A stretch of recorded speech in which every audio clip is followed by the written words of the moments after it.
गुहार सत्य प्रकाश रात को सोने से डर रहा था। अकेले होने के कारण उसने अपने पूरे घर के खिड़की दरवाजे बंद कर दिए। उसकी पत्नी एक हफ्ते के लिए बाहर गई थी। सत्य प्रकाश ने अपने कानों में रुई डाली और अपना फोन साइलेंट कर दिया, क्योंकि जरा सी आहट से भी वह कांप जाता। घबराते हुए सोचने लगा कि वही आवाज आज भी उसे ना डराए। रूस और यूक्रेन युद्ध की खबरों से पूरी दुनिया में भय और आतंक छाया है। कई भारतीय छात्र और नागरिक उस युद्ध के हमलों में मारे गए और कई आज भी यूक्रेन के खेरसोन शहर में फंसे हुए हैं।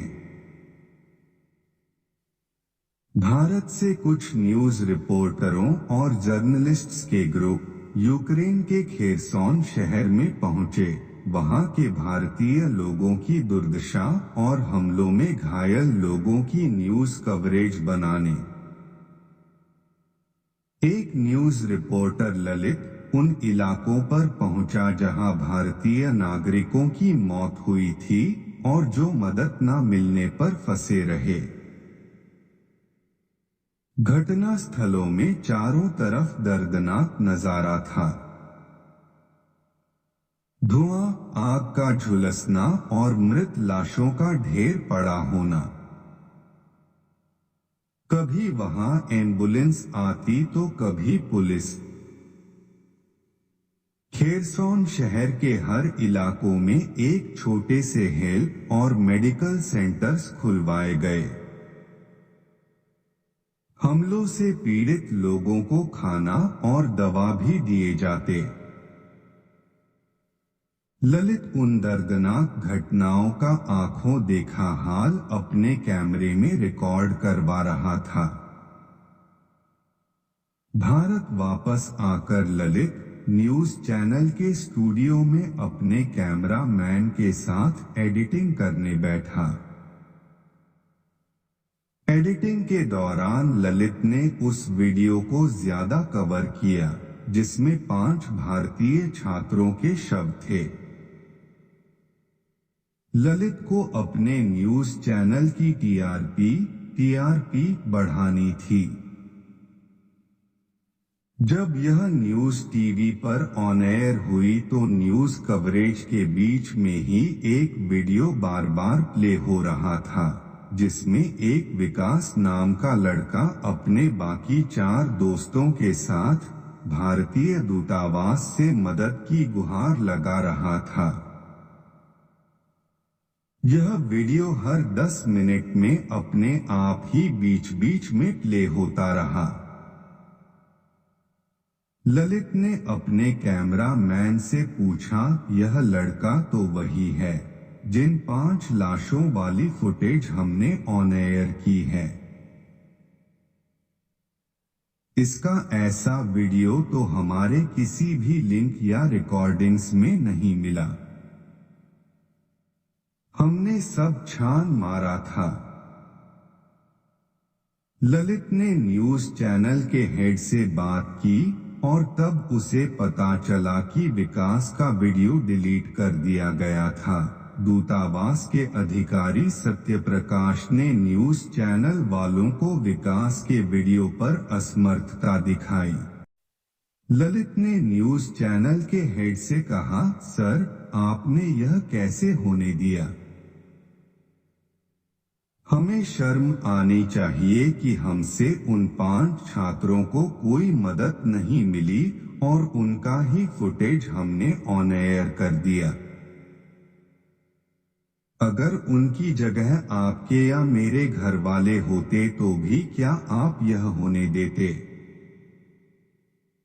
कहीं इसकी आप लोगों को कोई भारी कीमत ना चुकानी पड़े धमकाते हुए न्यूज चैनल के हेड शुक्ला सर ने जवाब दिया, तुम मुझे मत सिखाओ, वरना तुम्हारी नौकरी जाएगी।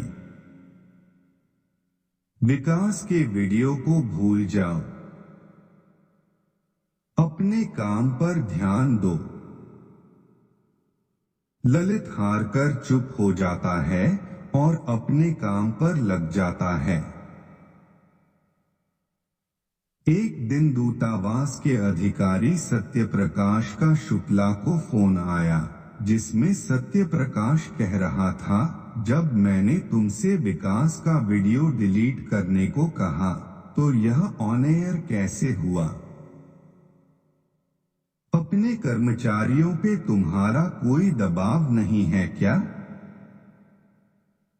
शुक्ला घबराते हुए बोला, सॉरी सर, अब से मैं ध्यान रखूंगा।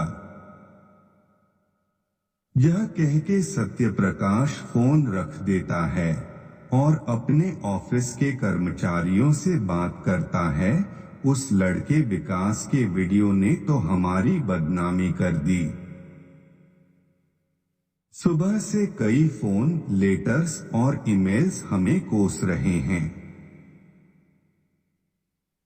अब तो सरकारी शिकायतें भी आने लगी हैं। हमें कुछ भी करके इस मामले को ठंडा करना होगा। उसी रात सत्यप्रकाश अपने काम से लौटकर घर में आराम कर रहा था। वो अपने कमरे में अकेला बैठा शराब पी रहा था। अचानक उसका फोन बजा और सामने एक लड़का रोती हुई आवाज में बोला, हमारी मदद करो, हम 15 दिनों से इस कमरे में कैद हैं। सुनकर सत्यप्रकाश नशे में बोला, क्यों दिमाग खराब कर रहे हो? यह कोई रेस्क्यू टीम सेंटर नहीं है, समझे? यह कहकर सत्यप्रकाश ने फोन रख दिया और सोने चला गया। अचानक रात के 3 बजे उसका फोन फिर बजा और वही आवाज, हमारी मदद करो, हम 15 दिनों से इस कमरे में कैद हैं। इस बार वो थोड़ा डर गया और बोला, कौन है फोन पर? कौन बोल रहा है? सामने से डरावनी आवाज में जवाब आया, विकास। यह सुनते ही सत्यप्रकाश के हाथ से फोन छूटकर गिर गया। फिर टेलीफोन बजा। सत्यप्रकाश ने टेलीफोन उठाया तो फिर वही डरावनी आवाज। उसने टेलीफोन भी जमीन पर जोर से पटक दिया और इसे अपना भ्रम समझा, क्योंकि सोने से पहले उसने बहुत शराब पी थी। अगली रात सत्यप्रकाश काम से बहुत थक गया था और थकान से उसकी आंख लग गई। रात के 1 बजे उसका फोन बजा। सत्यप्रकाश ने फोन उठाया तो फिर से वही डरावनी आवाज, और इस बार तो वो आवाज इतनी जोर की थी कि कमरे में हवाएं तेज चलने लगी और खिड़की दरवाजे भी जोर से बजने लगे। टेलीफोन भी जो पिछली रात उसने पटका था, वो भी बिल्कुल सही हालत में था। यह मंजर देख अब सत्यप्रकाश को डर लगने लगा था। वो अगले दिन अपने ऑफिस में भी काम में मन नहीं लगा पाया। उसने घर लौटने से पहले अपना फोन और सिम कार्ड नया लिया और सुकून से घर पहुंचकर सो गया। मगर इस बार सत्यप्रकाश का डर यकीन में बदल गया। क्योंकि रात को 1 बजे उसके नए फोन पर फिर से वही डरावनी आवाज का कॉल आया और आवाज विकास की ही थी। वो परेशान हो गया और बोला, यह फोन और सिम कार्ड मैंने थोड़ी देर पहले ही खरीदा, फिर आज भी वही कॉल कैसे आया? यह मेरे साथ क्या हो रहा है? सत्यप्रकाश ने अपना फोन साइलेंट कर दिया और सो गया। अचानक रात के 3 बजे फिर से उसका फोन बजा। सत्यप्रकाश इस बार बहुत डर गया था कि फोन साइलेंट होने पर भी कैसे बज रहा है। फोन उठाने पर वापस वही विकास की आवाज आ रही थी। इस बार वो आवाज इतनी भयानक थी कि सत्यप्रकाश के कानों से खून निकलने लगा और जो रुई उसने कानों में ठूस रखी थी वो भी बाहर निकल गई। कमरे के दरवाजे जोर जोर से बजने लगे और खिड़की का कांच भी टूट गया। सत्यप्रकाश डर से कांपने लगा और देखते ही देखते विकास का वीडियो उसके फोन पर प्ले होने लगा और इतना ही नहीं, वो वीडियो कमरे में रखे हुए टीवी स्क्रीन पर भी अपने आप ही चलने लगा।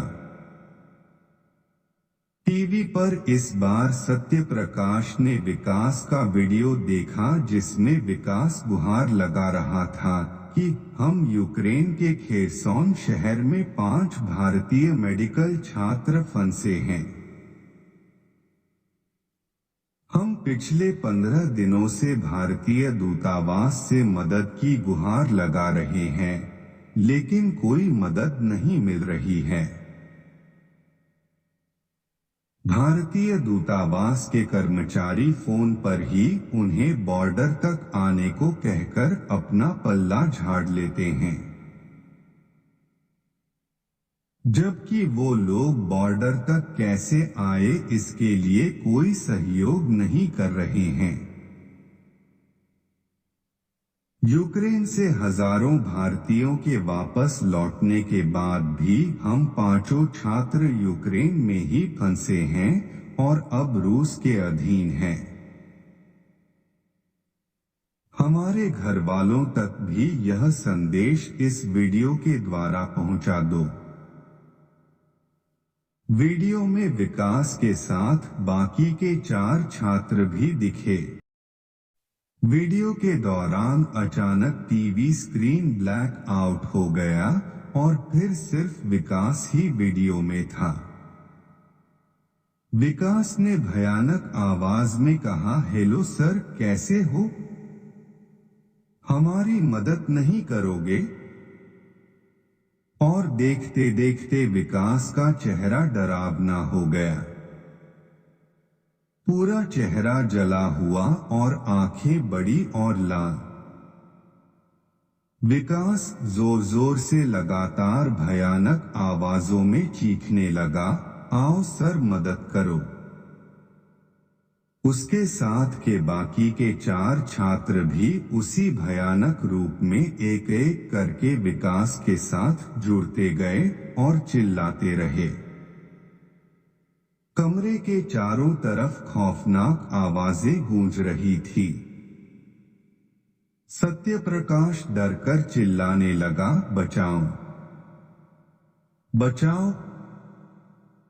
विकास अपने भयंकर स्वर में बोला, अब तुम चिल्लाओ, मदद की गुहार लगाओ, कोई नहीं आएगा। जैसे तुमने मदद नहीं की थी। अब तुम्हें पता चलेगा और दुनिया भी जागृत होगी।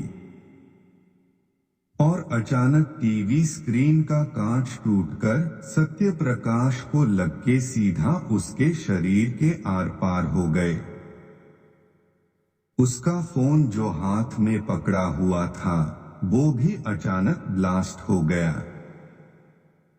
सत्यप्रकाश ने तड़पते हुए दम तोड़ दिया। अगली सुबह वही न्यूज रिपोर्टर ललित सत्यप्रकाश के घर पहुंचकर उसकी मौत की न्यूज कवरेज कर रहा था।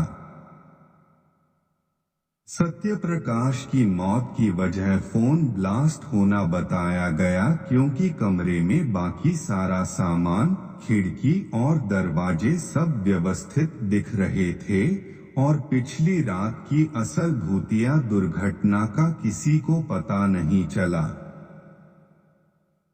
न्यूज रिपोर्टर ललित और न्यूज चैनल के हेड शुक्ला सर सत्यप्रकाश की मौत के फुटेज की एडिटिंग कर रहे थे। ललित ने शुक्ला सर को कहा, देखा सर, सत्यप्रकाश जी को सच्चाई छुपाने और अपनी गैरजिम्मेदारी की कीमत चुकानी पड़ी।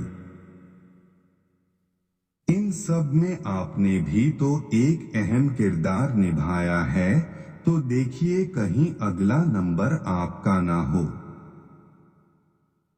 शुक्ला सर थोड़े से हैरान हुए और पूछा, क्या मतलब है तुम्हारा?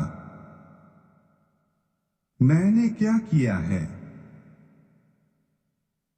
इस पर ललित ने कहा, कुछ नहीं सर, कई बार हम कुछ काम नहीं करके भी एक बहुत बड़ी अनहोनी को दावत देते हैं। शुक्ला सर ने फिर से चिढ़कर पूछा, तुम कहना क्या चाहते हो?